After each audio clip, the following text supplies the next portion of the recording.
Hello, you're watching ITV News Meridian. Tonight's headlines in the southeast this Tuesday evening. Residents complain of mounting rubbish as they're told Worthing's bin strike could go on for another month. Oh, it's disgusting. I mean, if my rubbish is that bad now, God knows what it's going to be like in 3 more weeks.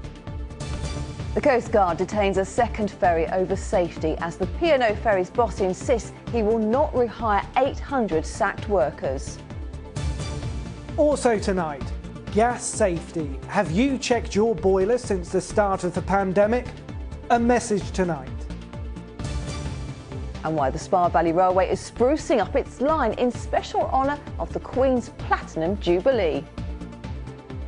Good evening. People living in Sussex face another month of bin strikes after talks between the council and unions ground to a halt. The dispute about pay in the Worthing and Ada councils area has entered its third week and rubbish has been piling up on the streets. Well, the council says it's made the workers a generous offer, but union leaders dispute that. Over to Malcolm Shaw. Malcolm, what's it like there tonight? Well, it probably won't come as a great surprise if I tell you that the pile of rubbish behind me smells about as bad as it looks. Having said that, across Ada and Worthing district, it's a pretty patchy picture. Some streets, many streets in fact, are completely clear. And then you'll come across huge piles of black bin bags and overflowing bins. Certainly it's true to say that many residents are getting fed up with it. One woman has been telling me how she's having to store some of her rubbish inside her house. Well, I've got arthritis, so I can't get up the tip. My hallway is absolutely overflowing with bin bags. I can't stick them in my garden because we've got a fox problem. So if I put them out, the foxes just tear into it. So my house isn't particularly smelling nice at the minute. It's just awful. And it's not just me, it's my neighbours. Talking to my neighbours, they've got the same thing. They can't get up the tip. It's just dreadful. Well, the strike's been going on now for over 2 weeks. Refuse lorry drivers are taking this industrial action. They're trying to get a better pay rise. They've been staging a picket outside their depot in Lancing. The lorries are tucked up inside, going nowhere. The council says it's offered a pay rise of up to 12%. The union says that's a very misleading figure. And the GMB is warning that this strike could go on for another month. Well, it's an unfortunate effect that the residents of Ada and Worthing are going to be affected, but it's just not our fault. We tried for weeks and weeks beforehand to sit down with the council and suggest that with the unhappy workforce, they needed to get this resolved. They didn't. Ultimately, our members were left with the only option they could do, which is to strike and to try and enforce, if you want to say, the council to the table to discuss it. At the moment, that's still not being successful and the rubbish continues to pile up. Malcolm, what is the council saying? Well, both sides say that they're willing to negotiate, but it hasn't really happened yet. The council blames a fallout between the GMB and another union called Unison, which represents the bulk of council staff. Now, the TUC's been called in to try and sort all that out, but nobody knows how long that's going to take.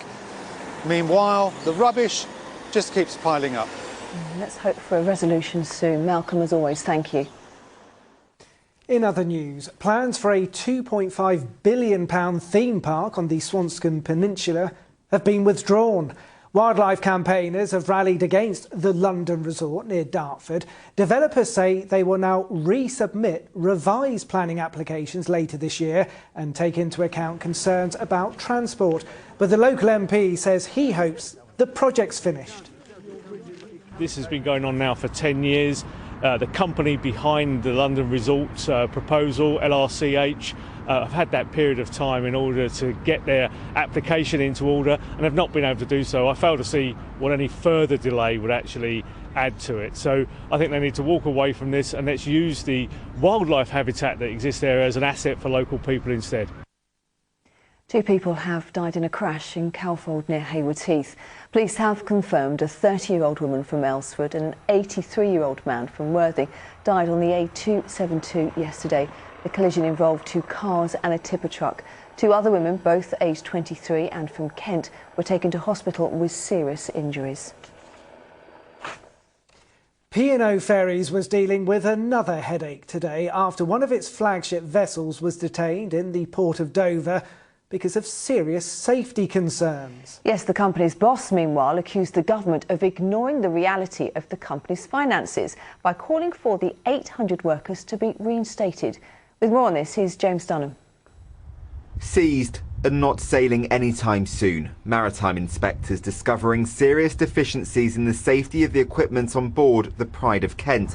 Its new crew untrained. But purely from a safety point of view, you come in, it's a new vessel, and the vessels today are increasingly complex. You know, I mean, if you haven't been on the bridge of one of these vessels, the digitalization which exists on the bridge, the systems, you need to be fully trained to be, the engine rooms are much more complex in order to be operated safely than was the case. I welcome Peter Hebblethwaite. The boss of P&O, Peter Hebblethwaite, which hired that workforce on cheaper wages, faced Scottish MPs this morning for 60 minutes of awkward interrogation.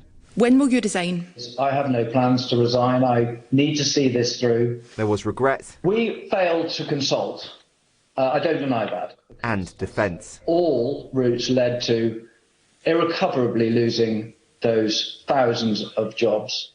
A point reiterated in this letter responding to the Transport Secretary, who called for him to reinstate the 800 sacked workers and resign.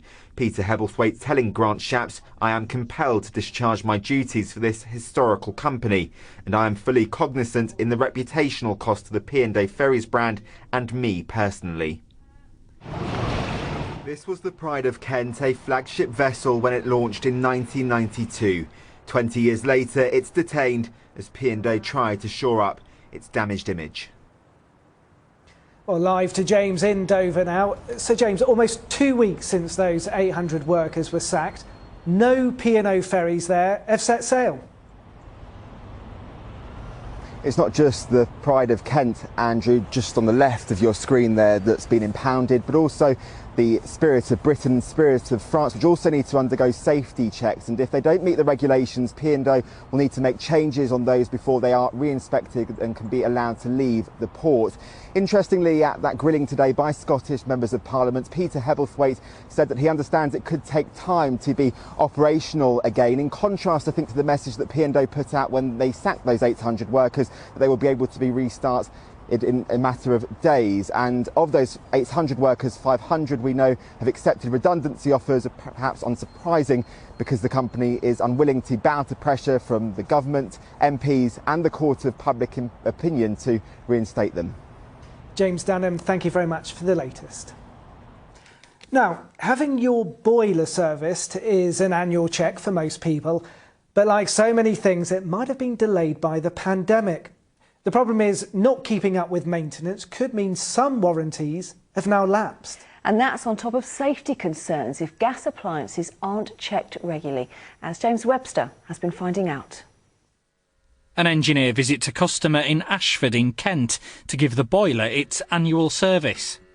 Thankfully, everything here is up to scratch, and it's a busy time for appointments like these, with so many people catching up on services they delayed or missed during the pandemic. We've seen a backlog in services over the pandemic because we've shut the servicing side down throughout the pandemic because it wasn't urgent.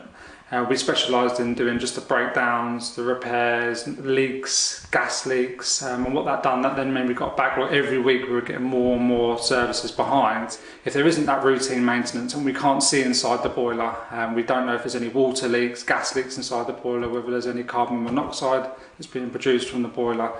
So that side of things has been completely neglected.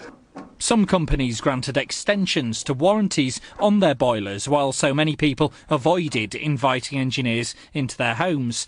But experts say it's important those services and inspections are now carried out. We are finding that it's just incredibly busy at the moment, and we're urging customers, if you haven't had your annual gas safety check, it's really important to do that. Nobody wants to wake up on on a winter morning and find that, that they've got no hot water and no heating. The availability of engineers will vary depending on where you live and what kind of service you need, but missing a service can have serious consequences. 6 years ago, Jo noticed various unusual symptoms which were being caused by carbon monoxide leaking into her loft, which would have been picked up sooner if an engineer had been to visit. I'd be walking down the road to work, catching the train and just kind of feeling like I was zigzagging a bit as I was walking, you know, you're not kind of steady on your feet. She's since moved house but now makes sure her boiler is regularly checked. We should have had a gas safety check back in the January, and it didn't happen until the April when the gas safety inspector was doing the inspection, and he switched off the boiler and he put like a little red triangle danger alert on there, and I was just like, oh, what does this mean, kind of thing. And I think he turned around and said something like death, and I was just like, well, this is a bit dramatic, you know. At that point it hadn't occurred to me, and then it was only afterwards I was thinking, actually we've had a carbon monoxide leak and we could have died. And as well as safety concerns, at a time we're all facing rising gas prices, engineers also point out that keeping a boiler running efficiently can contribute to saving on your bills. James Webster, ITV News. You're watching ITV News Meridian. Coming up. Why exercise is good for your mind and memory as well as for your body. And when it comes to saying it with flowers, local is the best. And of course, you can find more of today's top stories on our website, itv.com/Meridian. You can also give us a call. The number, as always, 0808 1010 095, and you can follow us on Facebook and on Twitter.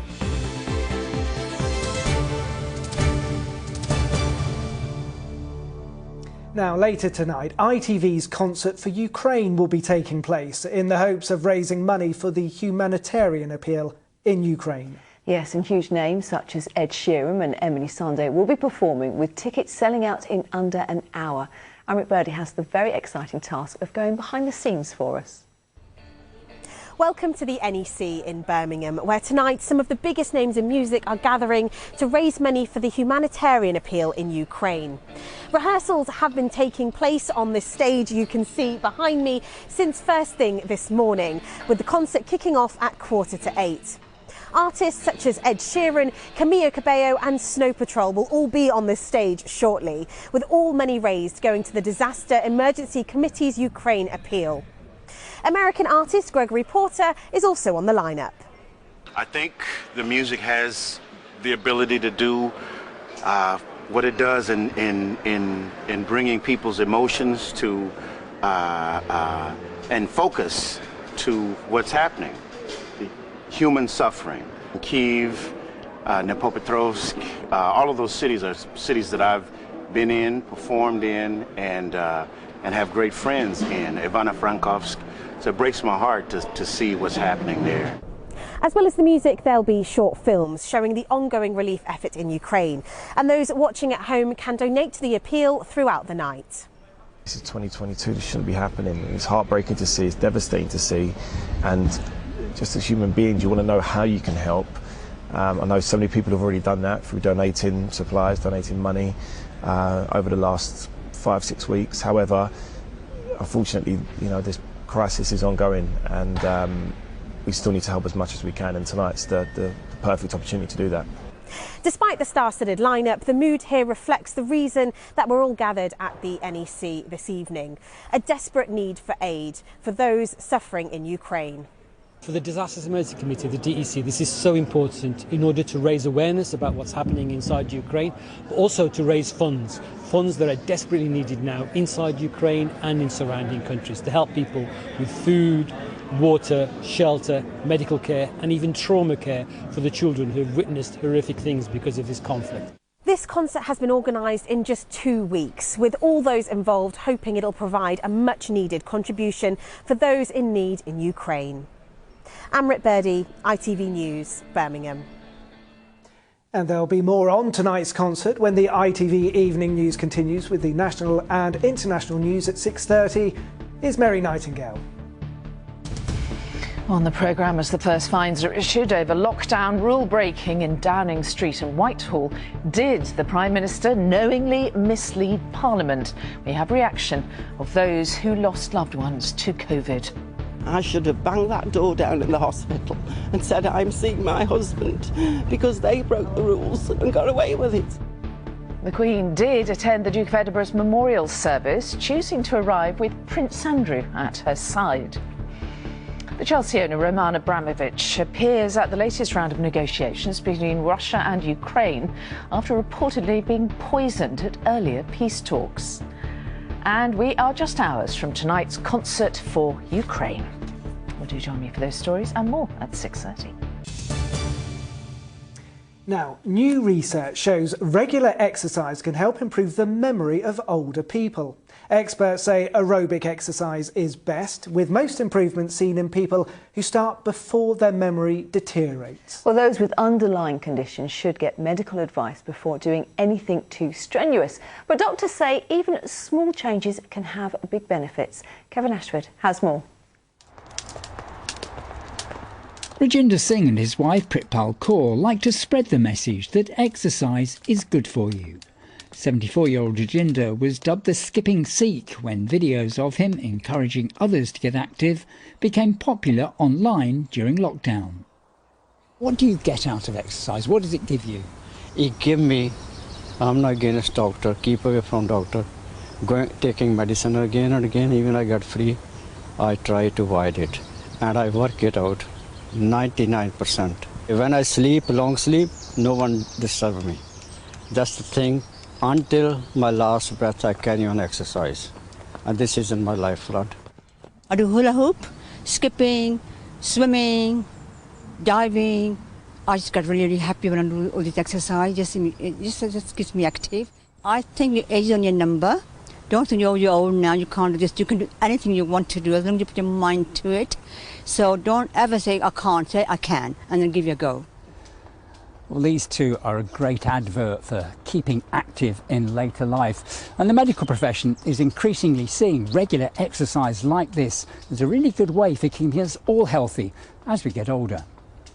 This GP from Ashford in Kent says it's already known that being active can help prevent conditions such as diabetes and strokes, but it's important to find an exercise that's suitable.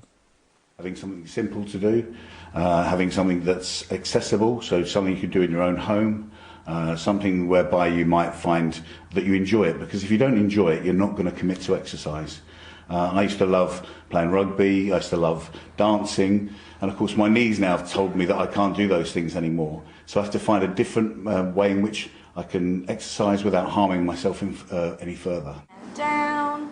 New research has also now shown a definite link between exercise and improved memory in older people. And starting the exercise earlier in life produces the best results. What's really interesting about our study is we found that the results were not uniform across all these different factors and participants. So we found that older adults ages 55 to 68 years old had a greater improvement in their memory than those who were 69 to 85 years old. Rajinder, who was awarded the MBE for services to health and fitness after his viral videos, has no plans to slow down. He's set to take part in his second marathon later this year. Kevin Ashford, ITV News. Wow, I wish I could skip like that. Now, when it comes to buying flowers, cutting out the air miles and buying local is best. That's a message from a florist in Sussex. Claire Tipple says people who love flowers are environmentally aware and want to support local businesses.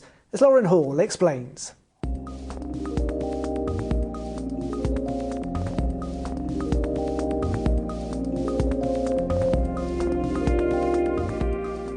Fields full of flowers. The vast majority of flowers you'll find in the supermarkets have been imported from another country, but we are starting to see a lot more interest in British-grown flowers, and sites like this are popping up all over the UK. It's a trend they've noticed at this florist's in Lewes in Sussex. They stock locally grown flowers and are noticing a lot more demand for them. I think there's an increasing awareness for people to know where things are coming from. They want to know what flowers are grown more locally, if at all possible. They want to support their local suppliers and their local industries, and they want to minimise the transport if they possibly can. We currently import 86% of our cut flowers, with the bulk of them coming from the Netherlands and some being flown in from parts of Africa and South America. It means just 14% are grown in the UK. But this is a blossoming market. Kim Fleming set up her flower farm 18 months ago. She's now planning a huge expansion because they simply can't keep up with demand. I think there's a consciousness in the entire country about the environmental crisis that we're facing, and people are driving electric cars and they're buying local produce and they're shopping at their farm shop, and they want to buy local flowers. They want to buy them, which means more people want to sell them. An organisation which represents artisan flower growers has seen its membership double in the last few years. The demand for British grown flowers has increased hugely, and we're seeing now a real interest, and our growers are reporting people turning to them for their flowers for their homes, for their weddings, for their events, for their funerals, and it's great to see. The floristry industry says imports are still important, offering more variety on a much bigger scale. Those who want to buy British have to accept what's available at different times of the year. I think the limitations of British grown flowers are the same as the benefits, in that farmers have to work with the seasons. So that means you can't have roses in December, but what you can have is beautiful foliage and ivy and things that really reflect what's going on in the natural world. Of course, now we're in spring, there's plenty of choice. Lauren Hall, ITV News. Absolutely beautiful. Now, as any railway commuter will tell you, trees and trains aren't normally a match made in heaven. Think leaves on the line. But that hasn't stopped the Spa Valley Railway from getting involved in a tree planting initiative for the Queen's Platinum Jubilee. Over to Kit Bradshaw. This magnificent 1947 Battle of Britain-class locomotive is on an extra special journey. It may be used to transporting tourists through the glorious high-wheeled countryside. Trees, however, are a less common cargo. But these Scots pines are ready for planting as part of the Queen's Green Canopy initiative. Trains are dirty, messy things, but people love a steam engine, and we want to bring that forward and carry it on into the future as part of the heritage of the area. But we need to do so in a way that's mindful of the community that we're in. So planting the trees today is part of giving back to the community, and also reaching out and re-engaging after 2 years of quite bizarre behaviour where we couldn't run the railway for most of the time.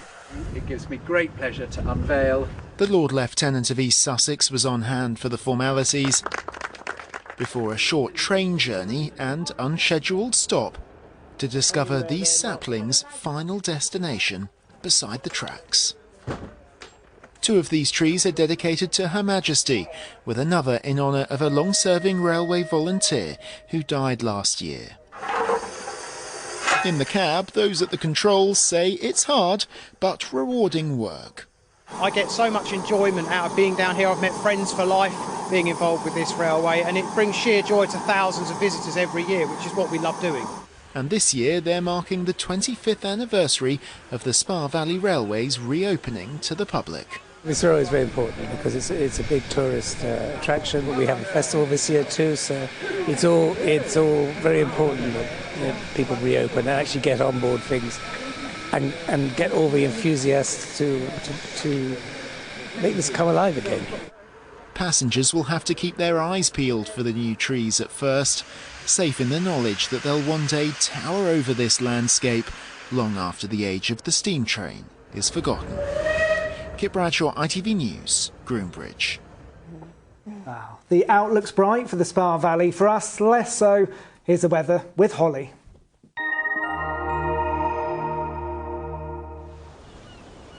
Feels like home, whatever the weather. Valent Boilers and Heat Pumps sponsors ITV Meridian Weather. Hello, good evening. A real change on the horizon with our weather. So we've got outbreaks of rain currently spilling into the Channel. More head our way later tomorrow. Now they're associated with a cold front. That cold front is bringing Arctic air, turning things potentially wintry tomorrow night and Thursday with the risk of sleet or wet snow. So this is the cold front we've got our eyes on, sinking its way southwards, and then it's behind it that cold air moves our way. There is uncertainty about how that will clear through on Thursday morning, and that will affect the forecast details, so it is worth staying tuned for the latest. Out there at the moment then, still some showery outbreaks of rain. They are feeding their way southwards. Generally dry through the bulk of tonight, some clear spells, but in general we keep enough cloud to stop our temperatures falling away too far.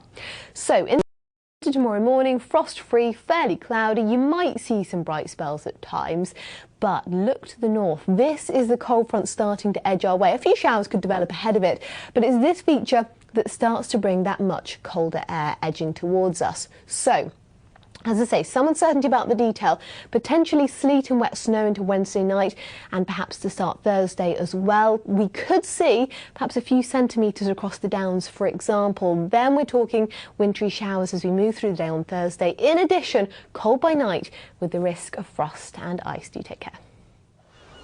Valent sponsors ITV Meridian Weather.